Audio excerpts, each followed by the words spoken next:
It's either there or kind of there maybe, but what do you think, Lav? You got the other one? Oh God, yeah, that would be hard. Yeah, let's do that. Yeah, let's do that. We'll put the number plate on the bumper. That's a good idea.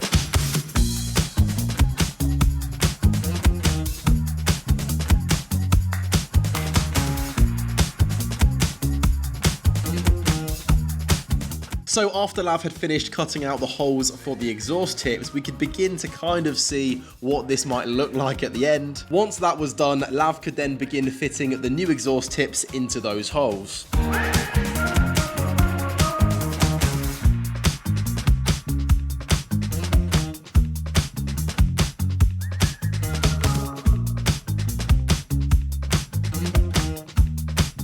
Once the new 4-inch exhaust tips were in place, we could then begin building the new suspended Y pipe that would be sitting in the boot. The type of welding that is being used here is called TIG welding, and it's basically where you have a filler wire and a torch to make these really nice looking welds, but TIG welding takes a load of practice and experience to be good at it, so that is why I'm leaving it to the guys here at the exhaust company. So once the Y pipe had been welded up and we quickly checked that it fitted into the holes that we had just made in the boot, we could then begin building the rest of the exhaust, which would be in the boot.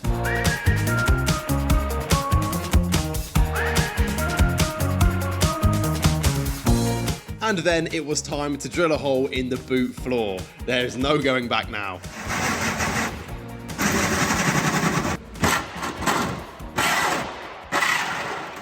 So once the hole in the boot was drilled, Lav could then MIG weld on the V-band onto that hole, which would help connect up all of the exhaust in the boot with the exhaust that is going to be under the car. And then we could get the new suspended Y-pipe piece of the exhaust fitted into the boot. It was then back to even more TIG welding to get the underside of the custom section built.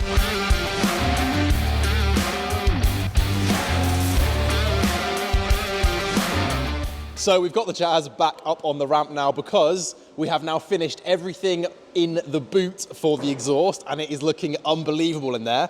And now we are left with the exhaust coming out of the boot floor, and we now have this to connect it up to. So we're just gonna make this piping a little bit smaller, connect it up to there, and then job is a good one. So Lav got on with welding together the new underside section of the exhaust.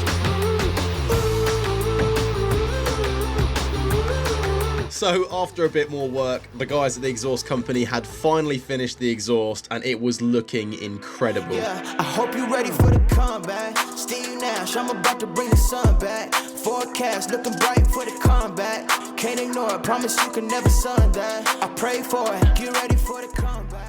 So after all of the work on Rishi, the exhaust has now been finished, and just take a look at those exhaust tips. This is definitely my favorite exhaust I've ever had fitted to a car. And if you open the boot, these tips kind of come off from this masterpiece. Just look at that welding. And this should be a fair bit louder than the standard exhaust, so let's see what it sounds like. So just to quickly show you, this is what a normal Honda Jazz should sound like. And this is what Rishi the Honda Jazz sounds like.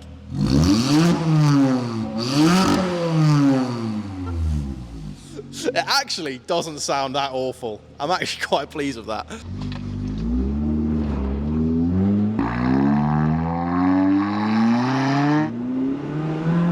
So, I am now out in the Honda Jazz after we have fitted the glorious Lamborghini exhaust, and the first thing you might be wondering is why I've got all the windows down, and it's because I'd probably die if I kept them closed, because there seems to be a bit of an exhaust leak coming into the cabin. So I think it's the safest bet is to put all the windows down, to be honest. And what do I think of the exhaust? So obviously it sounds pretty tinny. It's not a God, it's slow. Yeah, this car needs a new engine.